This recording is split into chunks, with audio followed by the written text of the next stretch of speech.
नमस्कार. मल्हार टीव्हीच्या सकाळच्या बातमीपत्रामध्ये आपलं स्वागत. पेण तालुक्यातील शितोळे येथे मतदान यंत्र आणि व्हीव्हीपॅट यंत्राच्या सुरक्षित साठवणुकीसाठी उभारण्यात येणाऱ्या स्ट्रॉंग रूमचे काम अंतिम टप्प्यात आले आहे. इमारत लवकरच निवडणूक विभागाच्या ताब्यात मिळणार आहे. विधानसभेसह सर्व निवडणुकीसाठी वापरण्यात येणारी मतदान आणि व्हीव्हीपॅट यंत्र पेणच्या स्ट्रॉंग रूममध्ये ठेवण्याचा मार्ग त्यामुळे मोकळा झाला आहे. यामुळे वेळेसह पैशाची बचत होणार असून मतदान यंत्र सुरक्षित राहणार आहेत. निवडणुकीच्या कामात प्रामुख्याने मतदान यंत्रासह व्हीव्हीपॅट यंत्राची भूमिका अत्यंत महत्त्वाची असते.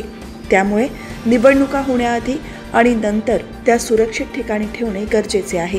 त्यामुळे पेणमध्ये उभारला जाणारा स्ट्रॉंग रूम हा महत्त्वाचा ठरणार आहे.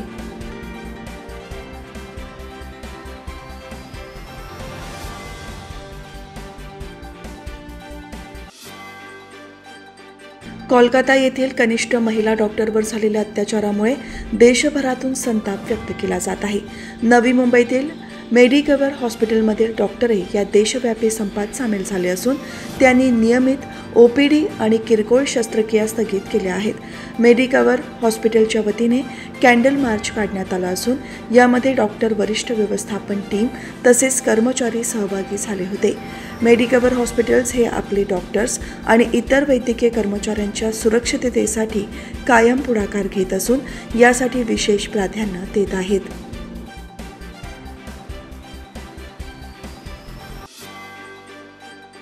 गेली 35 वर्षे सातत्याने rotary club of Panvel central मार्फत आयोजित केली जाणारी वनवासी आश्रम विद्यार्थी आरोग्य दत्तक योजनेअंतर्गत चिंचवली वनवासी कल्याण आश्रममध्ये विद्यार्थी आरोग्य तपासणी शिबिर आयोजित करण्यात आले होते. या तपासणी शिबिरात विद्यार्थ्यांसह तेथील स्टाफची देखील तपासणी करण्यात आली. क्लबचे वैद्यकीय संचालक डॉक्टर लक्ष्मण आवटे यांच्या मार्गदर्शनाखाली doctor Vijay Bhagat, doctor Nitin Mhatre, doctor Ramesh Patil, doctor Amod Divekar, doctor Rajesh Gandhi, doctor Prasanna Chandrate, doctor Milind Gharat, doctor Aishwarya Pawar आणि डॉक्टर अक्षता कचरे यांनी विद्यार्थ्यांची तपासणी करून औषधोपचार केले. तसेच दातांची निगा, मुखशुद्धी कशी राखायची तसेच शारीरिक तंदुरुस्ती कशी राखायची याबाबत मार्गदर्शन केले. या शिबिरावेळी अध्यक्ष शैलेश पोटे, सचिव दीपक गडगे यांच्यासह मान्यवर उपस्थित होते.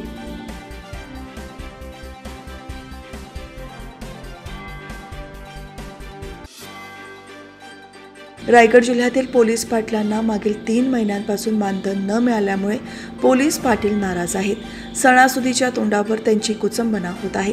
परिणामी न्यू महाराष्ट्र राज्य गाव कामगार पोलीस पाटील संघटनेच्या जिल्हा पदाधिकाऱ्यांनी नुकतेच रायगड अप्पर जिल्हाधिकारी सुनील थोरवे आणि तत्कालीन अप्पर पोलीस अधीक्षक अतुल चेंडे यांना मानधन मिळावे अशा मागणीचे निवेदन दिले आहे. गणपतीत दिवस रात्र आपल्या गावात कुठेही वादविवादाचा प्रकार घडू नये म्हणून पोलीस पाटील आपली ड्युटी बजावतात. मात्र प्रशासनाकडून त्यांच्याकडे दुर्लक्ष होताना दिसत आहेत. परिणामी पोलीस पाटील प्रचंड नाराज असून त्यांना लवकर मानधन मिळावे अशा मागणीचे निवेदन देण्यात आले आहे. यावेळी पोलीस पाटील संघटनेचे रायगड जिल्हा कार्याध्यक्ष राम सावंत, उपाध्यक्ष श्रीधर कोळे, सचिव महेश शिरसे, नवी मुंबई अध्यक्ष संजय पाटील, खजिनदार संजय बारसकर उपस्थित होते.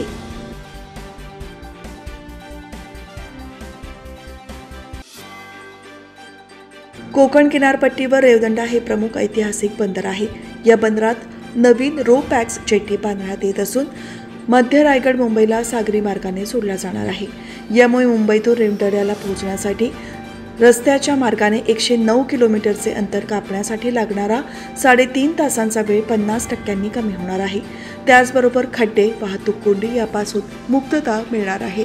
12ही महिने सुरू राहणाऱ्या या रो पॅक्स सुविधेमुळे मुंबईतून स्वतःचे वाहन घेऊन रेवदंड्यात पोहोचणे शक्य होणार असून या जेट्टीमुळे मुरुड, रोहा, श्रीवर्धन, तळा येथील पर्यटन वाढीला चालना मिळणार आहे. मेरीटाईम बोर्डाच्या तांत्रिक टीमने रेवदंडा बंदराची मान्सूनमध्ये पाहणी केली. मुरुडमध्ये जाताना साळाव पुलाच्या उजव्या बाजूला या जेट्टीसाठी जागा निश्चित करण्यात आली आहे. या बंदरात उसळणाऱ्या लाटांचा अभ्यास करून 504 मीटर लांबीचा ब्रेक वॉटर बंधारा बांधण्याचा आराखडा सुचवण्यात आला आहे. यासह 12ही महिने बोटी बंदरात उभ्या करता येणार आहेत. अशी जेट्टीपर्यंत पोहोच रस्ता, जेट्टीच्या बाजूला पार्किंगसाठी जागा ठेवली जाणार आहे. मेरीटाईम बोर्डाने या सर्वांचा एक आराखडा तयार केला असून त्यास तांत्रिक विभागानेही हिरवा कंदील दाखवला आहे. 175 कोटी रुपयांच्या अंदाजित खर्चाचा आराखडा राज्य शासनाकडे मंजुरीसाठी पाठवण्यात आला आहे. येत्या महिन्याभरात यास मंजुरी मिळाल्यानंतर आचारसंहिता सुरू होण्यापूर्वी त्याचे भूमिपूजन करण्याचा प्रयत्न असणार आहे.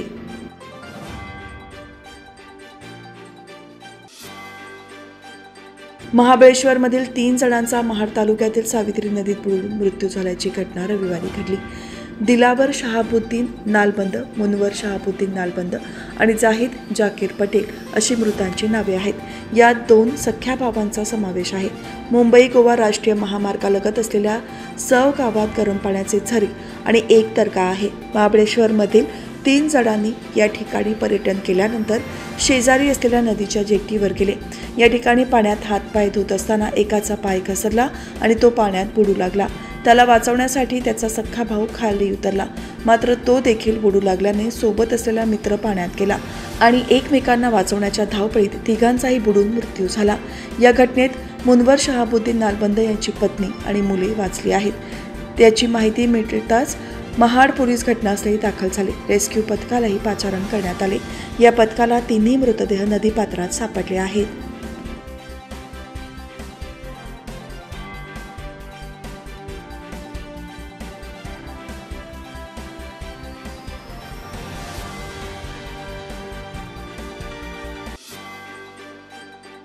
रोहा भारतीय जनता पार्टी आणि युवा मोर्चाच्या वतीने शहरातील ज्येष्ठ नागरिक हॉलमध्ये मुख्यमंत्री माझी लाडकी बहीण योजनेच्या संदर्भात संवाद सत्र आयोजित करण्यात आले होते.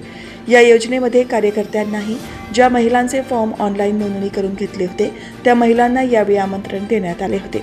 भाजपचे रोहा तालुकाध्यक्ष अमित घाग, युवा मोर्चा जिल्हा सरचिटणीस रोशन चाफेकर यांच्या नेतृत्वाखाली गेले महिनाभर ही नोंदणी चालू होती. त्या नोंदणी केलेल्या महिलांचे एकत्रित संवाद कार्यक्रम पार पडला. या कार्यक्रमात महिलांना मार्गदर्शन करण्यासाठी पंचायत समितीमधील शिंदे मॅडम उपस्थित होत्या. तसेच युवा मोर्चाचे जिल्हाध्यक्ष निलेश थोरे यांनी महिलांना योजनेचे महत्त्व तसेच सरकारचे धोरण उपस्थित महिलांना मांडले.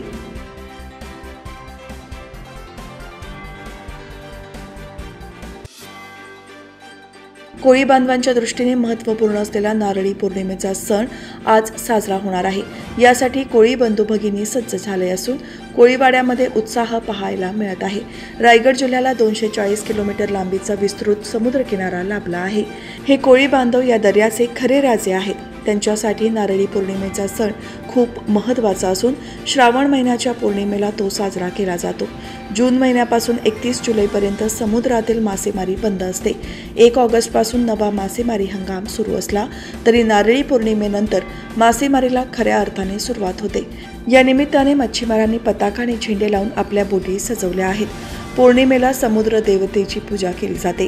नारळाला पवित्र मानून तो सागराला अर्पण केला जातो. नारळ अर्पण केल्याने समुद्र शांत राहील आणि मच्छीमार सुरक्षित राहतील अशी श्रद्धा आहे.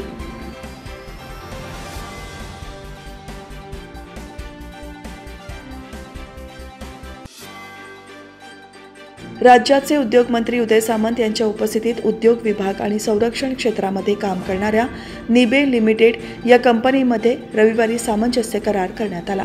संरक्षण क्षेत्रातील उत्पादन निर्मितीसाठी निबे कंपनी रत्नागिरीत 1000 कोटी गुंतवणूक करणार आहे. त्यातून सुमारे 1,500 रोजगार निर्माण होणार आहेत. या दरम्यान स्वातंत्र्यवीर विदा सावरकर नाट्यगृहात डिफेन्स प्रदर्शन काम सेमिनारचे उद्घाटन पालकमंत्री सामंत यांच्या हस्ते करण्यात आले आहे. यावेळी जिल्हाधिकारी एम देवेंदर सिंह, पोलीस अधीक्षक धनंजय कुलकर्णी, MIDCचे मुख्य अभियंता प्रकाश चव्हाण, निवृत्त व्हाईस ॲडमिरल सुनील भोकरे, निबे कंपनीचे किशोर धारिया, बाळकृष्ण स्वामी, भावेश निबे, प्रकाश भामरे, निवृत्त कमांडर सौरभ देव उपस्थित होते.